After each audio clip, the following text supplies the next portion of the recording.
the Pubco Studios in Oklahoma City, you're watching the Press Row. I'm Jenny Carlson. He's Barry Trammell. Don't adjust your screens, folks. He's having a little eye problem, so I hope you're seeing clear enough to pick some games, though, today. Well, probably so. I got a little pink eye, but that doesn't mean I can't tell who's winning a ball game. All right, well, let's start here with the NFL games this weekend. We've got the championship games to determine who goes to the Super Bowl. Baltimore at New England is where we start, Barry. Who you got? Well, I sure would like to see the Ravens win. I'm like the rest of America. I'm anti-Bill Belichick, but I think the Patriots are going to win. That's an offensive juggernaut.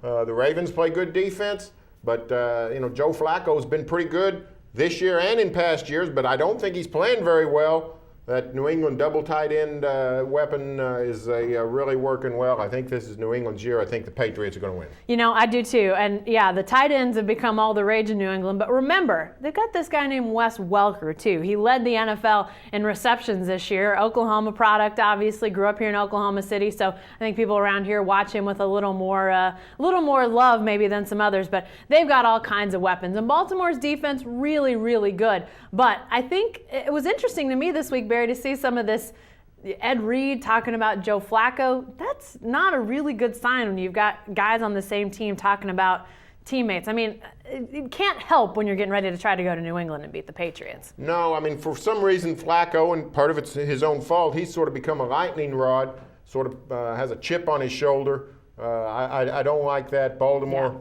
is going to have to run the ball, control the clock. They might be able to do some of that, but New England's going to be able to score. I think New England's going to get into the high 20s in this game. I don't think the Ravens can. Yeah, Ray Rice is going to have to go crazy for him to have a chance. All right, the other NFL game on the weekend, it's your G-men, Barry, New York Giants at San Francisco. Who you got? Well, I mean, this is the tale of 1958. The New York Giants are going to San Francisco. I wish the G-men would win. I love Eli Manning. They played a wonderful game in Green Bay. I think it's San Francisco's year, though. I've not been a big believer in the 49ers, but they've convinced me the way they won against the Saints, played great defense for about two-thirds of the game. Then the offense in the last 5 minutes produced two historic drives.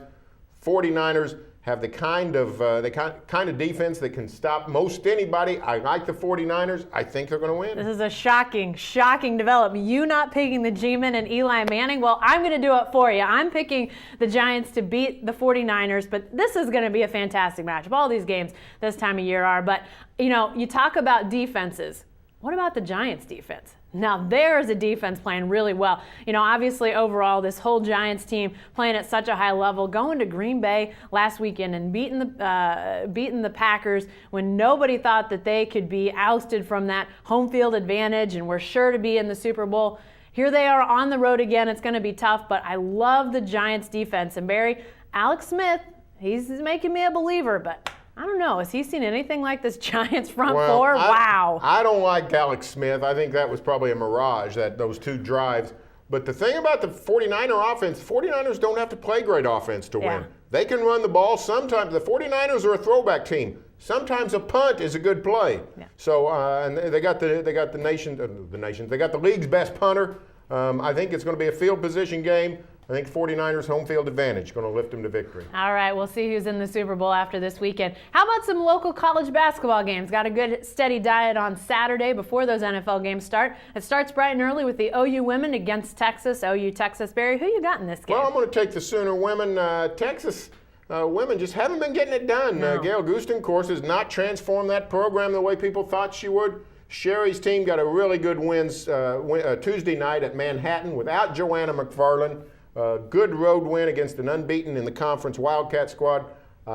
This is not a great Oklahoma team, but it's a good Oklahoma team. I think they're going to take care of Texas. I do too. I think Oklahoma wins this game. And, I think Texas' up and down nature this year has been a little bit surprising. I thought maybe they would come around. But, the Sooners, without Joanna McFarland to win that game, Aaron Ellenberg had, maybe a career game. But that's the type of thing they're going to need out of some of their guards with McFarland gone, Barry. We saw what she could do in that Bedlam game. All those threes. Where did this come from? Just a fantastic development for the Sooners.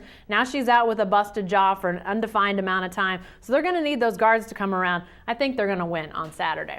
How about a couple men's games? Start with the Oklahoma State men hosting Kansas State. Barry, who you got in this one? I'm going to take the Cowboys, and I actually think they're playing better. Now, they go to Waco last Saturday and just get pulverized. But they lose a heartbreaker at Ames. on Wednesday night played really well, just did about all they could, and they also played well in Bedlam. I think Travis Ford has found a team that he's gotten rid of the people who didn't want to be there. And what he's got left is not great. What he's got left is not an abundance of talent, but I think it's guys who want to play. I sort of like what they're doing. I think at home, they're going to get it done. I think they beat Kansas State. I'm going to pick the Wildcats in this one just because of Oklahoma State's up and down nature. Barry's right. I loved what they did at Iowa State. I mean, you start with moving Markel Brown to that point guard position. Obviously, it cost him at the end of the game. He committed a turnover that ultimately let Iowa State have a chance to win, which they did. But I think that frees up some other guys to do some things, and that includes Keaton Page. Barry, Keaton Page is so much better when he's not at that point guard position, when they can get him the ball off screens, when he can operate and use that energy he has. I like that, but they are just so up and down right now. I just have a hard time picking the Cowboys even in a home game against Kansas State. All right, lastly, let's go with the OU men. They go on the road to Texas A&M. Barry, who you got in this one? Well, I'm going to take the Aggies, and A&M's been a massive disappointment. The Aggies were picked to win the league, tied for first in the preseason poll. Who do they think they are? The football team at A&M? Yeah. The great year of meeting expectations in College Station.